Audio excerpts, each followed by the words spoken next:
এই সময়টা না প্রত্যেক রাশির ক্ষেত্রেই আমি আমার ব্যক্তিগত এক্সপিরিয়েন্সে দেখেছি কোনো না কোনো প্রভাব আসে। খারাপ হোক ভালো হোক, প্রভাব কিন্তু আসবেই। That is very very very true. Second হাউসের লর্ড দুর্বল, কিছু কিছু ক্ষেত্রে দেখা যাবে টাকা পয়সা নিয়ে প্রবলেম আসে। এই সময়ে কোনো ফাইন্যান্সিয়াল ডিসিশন নেওয়া যাবে না।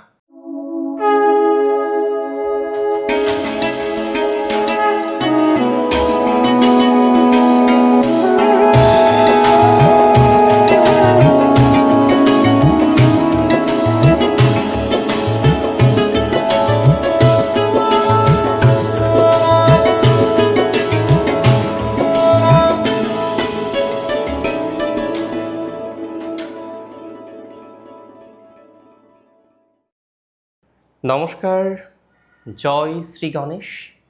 আপনাদের প্রত্যেককে জানাই স্বাগতম আজকের অনুষ্ঠানে। আজকে আলোচনা করব রাশি কর্কটকে নিয়ে এবং কর্কট রাশির জাতক জাতিকাদের সাপেক্ষে রবির নিচস্থ হওয়া আলোচনা করব। দেখুন, প্রত্যেক বছর রবি নিচস্থ হয়, তবে এই যে ট্রানজিট, এই যে একটা মাস রবি নিচস্থ থাকেন অলমোস্ট অক্টোবরের মাঝামাঝি সময় থেকে নভেম্বরের মাঝামাঝি সময়, এই সময়টা না প্রত্যেক রাশির ক্ষেত্রেই আমি আমার ব্যক্তিগত এক্সপিরিয়েন্সে দেখেছি কোনো না কোনো প্রভাব আসে। খারাপ হোক ভালো হোক, প্রভাব কিন্তু আসবেই। That is very very very true. সিগনিফিকেশনের উপর ডিপেন্ড করবে। কিছু কিছু ক্ষেত্রে নেগেটিভ প্রভাব আসে না, মাঝারি ধরনের প্রভাব বা ভালো প্রভাব আসার সম্ভাবনা থাকে। সো আজকে আমরা সেই জায়গাটাকে বেশি কনফার্ম করার বা বোঝার চেষ্টা করব যে এই ট্রানজিট আমাদের জীবনচক্রে কী ধরনের অ্যাকচুয়াল প্রভাব ফেলছে বা ফেলতে পারে। কর্কটের দ্বিতীয় পতি হলেন রবি। দ্বিতীয় পতি মানে ধনপতি। অ্যাকুমুলেশন অফ ওয়েলথ, আপনি কত টাকা আয় করছেন, কতটা সঞ্চয় করছেন, দ্বিতীয় ভাব ইম্পর্টেন্ট। আপনার অর্থের অভাব হচ্ছে কিনা, দ্বিতীয় ভাব ইম্পর্টেন্ট। আপনার পরিবার বৃদ্ধি হচ্ছে কিনা, দ্বিতীয় ভাব ইম্পর্টেন্ট। আপনার কুটুম্বদের সাথে আপনার সম্পর্ক কেমন আছে, দ্বিতীয় ভাব ইম্পর্টেন্ট। আপনার বাক শক্তি, দ্বিতীয় ভাব ইম্পর্টেন্ট। তাহলে second house is very important. একজনের সন্তান হচ্ছে না, তার ফিফথ হাউস দেখছেন, সেকেন্ড হাউস দেখছেন না, তাহলে তো হবে না। একজন চাকরি করছে, তার 10 দেখছেন, 6 দেখছেন, সেকেন্ড হাউস দেখছেন না, তাহলে তো হবে না। একজন জাতক যার কথার মধ্যে আড়ষ্ঠতা আছে, সেকেন্ড হাউস দেখছেন না, তাহলে তো হবে না। তাহলে সেকেন্ড হাউসকে অ্যানালাইসিস করতে হবে প্রপারলি, রাইট? একটা সঠিক পদ্ধতিতে, একটি সঠিক পদ্ধতি অনুসরণ করার মাধ্যমে সেকেন্ড হাউসকে অ্যানালাইসিস করতে হবে। সেকেন্ডের লর্ড যখন দুর্বল হয়, এটা চিন্তার।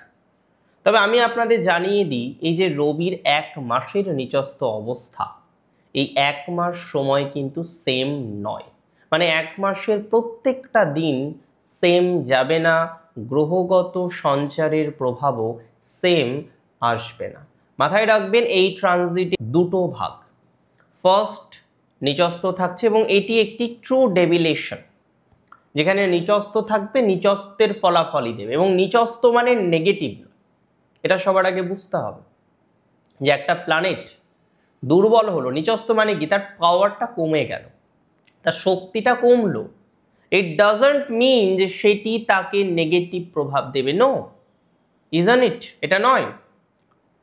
নিচস্থ মানে দুর্বল হতে পারে, কিন্তু নিচস্থ মানে কখনোই ঋণাত্মক নয়, এটি মাথায় রাখুন।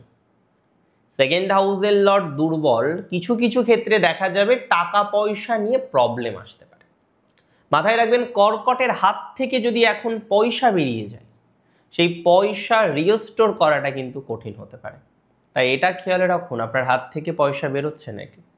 যদি দেখেন হাত থেকে পয়সা বেরোচ্ছে, যদি দেখেন অর্থের স্টেবিলিটিটাকে নিয়ন্ত্রণ করতে পারছেন না, যদি খেয়াল করেন যে কোনো না কোনো বিষয়ে, কোনো না কোনো অছিলায় আপনার টাকা নষ্ট হয়ে যাচ্ছে, আপনার অর্থ ডিস্টার্বড হয়ে যাচ্ছে, আপনার অর্থ আপনার হাত থেকে জলের মতো চলে যাচ্ছে, হোল্ড অন, একটু ওয়েট করুন। কারণ 2 নভেম্বরে একটি পজিটিভ ভাইবস আপনি পাবেন।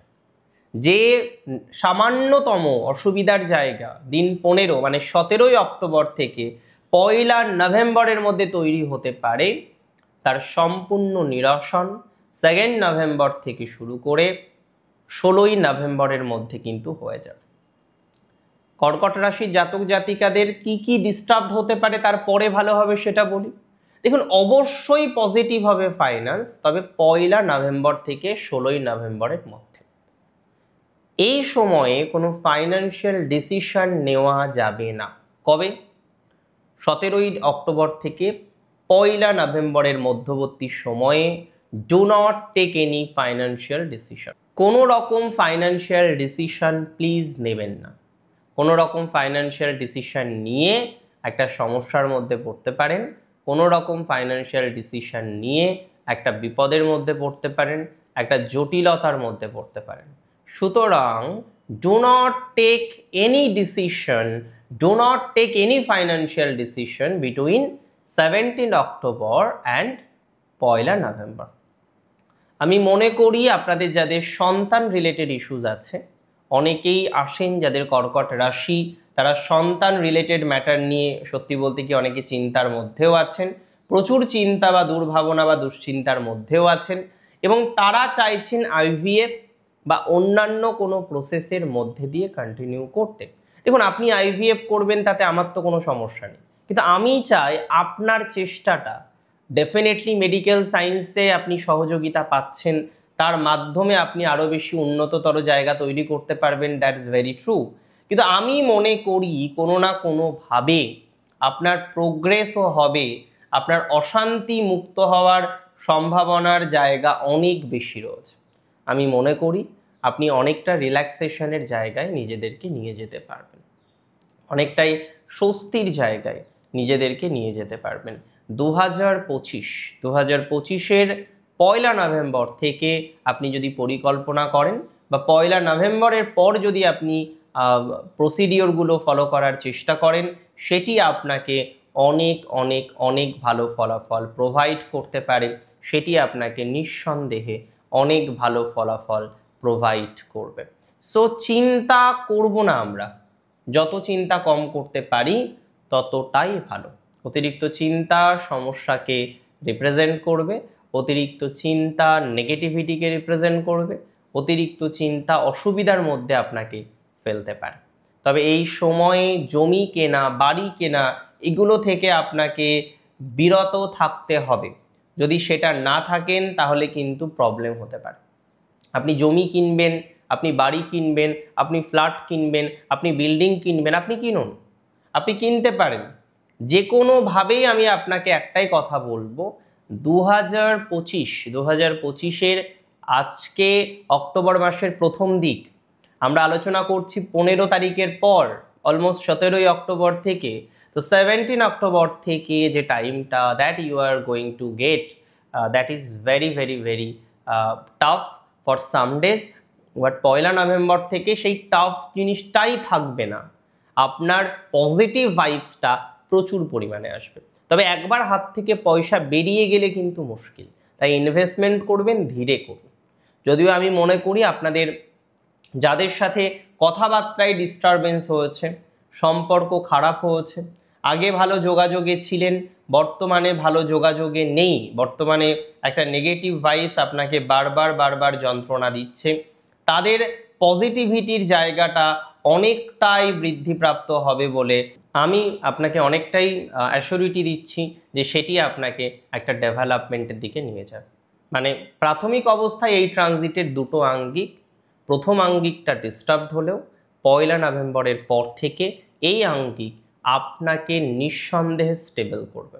আর প্রথম আঙ্গিকে কি কি করবেন না আমি আরেকবার রিপিট করি, ইনভেস্টমেন্ট, যে কোনো ফাইন্যান্সিয়াল ট্রানজাকশন, যে কোনো ধরনের আর্থিক লেনদেন, জমি হোক বাড়ি হোক, যে কোনো কিছুকে কেন্দ্র করে যে কোনো নতুন কিছু শুরু করবেন না। বিশেষ করে যদি আইভিএফ বা মেডিকেল অ্যাসিস্ট্যান্সের মাধ্যমে সন্তান নেওয়ার পরিকল্পনাটা করে থাকেন, ডেফিনেটলি এই সময়ে সেই জায়গাটাকে কিন্তু অ্যাভয়েড করতে হবে বা অ্যাভয়েড করার অ্যাটলিস্ট চেষ্টা করতে হবে। যদি সেই চেষ্টাটা ঠিকঠাকভাবে করতে পারেন, something better you will get, আপনি অনেকটা ভালো প্রভাব পাবেন। যদি সেই চেষ্টাটা করতে না পারেন তাহলে সমস্যার জায়গাটা অনেক বেশি তৈরি হয়ে যেতে পারে বলে আমি অন্তত পক্ষে মনে করছি। অনেক ভালো থাকুন আপনারা প্রত্যেকে, সুস্থ থাকুন, স্বাভাবিক থাকুন।